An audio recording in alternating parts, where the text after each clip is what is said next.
স্ত্রীর কিছু কিছু আচরণে স্বামীরা খুব তাড়াতাড়ি মারা যায়। যেমন, ১ নাম্বার, কোনো কিছু পাওয়ার জন্য স্বামীর উপর জুলুম ও অতিরিক্ত প্রেশার ক্রিয়েট করা। স্বামী বেচারা কোথায় পাবে, কোথায় থেকে আনবে, সেটা তার দেখার দরকার নাই। স্বামীর সেই জিনিসটা দিতে হবে মানে দিতেই হবে, যে জিনিসটা স্ত্রী চেয়েছে।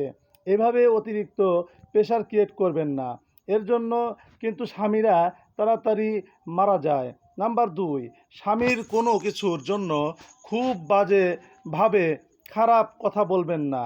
খারাপ কথা বললে বা খারাপ আচরণ করলে স্বামীর হায়াত কমে যায়।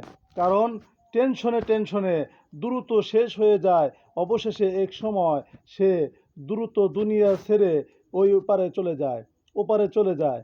নাম্বার ৩, স্বামী যখন সারাদিন বাহিরে পরিশ্রম করে স্বামী যখন আসে বাড়িতে ফিরে, তখন স্ত্রী যদি বলে, তুমি আমার জন্য কিছুই করনি, এই সব কথা শোনার কারণে স্বামীরা কিন্তু অনেক বেশি ভেঙে পড়ে, অনেক বেশি কষ্ট পায়।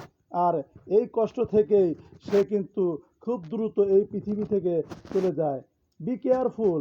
আপনার স্বামীকে এ কথা আপনি কখনোই বলবেন না, তুমি আমার জন্য কিছুই করনি। তাই স্ত্রীদের উচিত সাবধান হওয়া। স্ত্রীদের বোঝা উচিত, স্বামী ছাড়া একজন স্ত্রী দুনিয়াটা অন্ধকার। যার স্বামী আছে সে কখনোই এই স্বামীর মর্মটা বোঝে না। যার স্বামী নাই তাকে যা জিজ্ঞেস করুন স্বামীর কদর কতটুকু, স্বামীর মর্তবা কতটুকু, স্বামী ছাড়া সে কত কষ্টে আছে। তাই বি কেয়ারফুল। অবশ্যই স্বামীর সাথে খারাপ আচরণ করার আগে অন্তত অনেকবার ভেবে নেবেন। কারণ এই স্বামী আপনার অবলম্বন। এই স্বামী ছাড়া আপনার কাছে আর কেউ আপন নাই দুনিয়ার বুকে। কারণ এই স্বামীটাই আপনাকে আল্লাহ রাব্বুল আলামিন হুন্না লিবাসুল্লাকুম ওয়া আনতুম লিবাসুল্লাহুন্না। আল্লাহ রাব্বুল আলামিন বলেন, স্বামী এবং স্ত্রী উভয়ের জন্য পোশাক।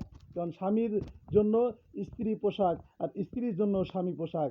তাই আসুন, অবশ্যই স্বামীর সাথে আপনারা ভালো ব্যবহার করবেন, এবং স্বামীদেরকে বলবো অবশ্যই স্ত্রীদের সাথে উত্তম আচরণ করবেন।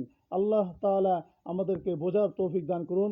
আমিন। আসসালামু আলাইকুম ওয়া রাহমাতুল্লাহি ওয়া বারাকাতুহু।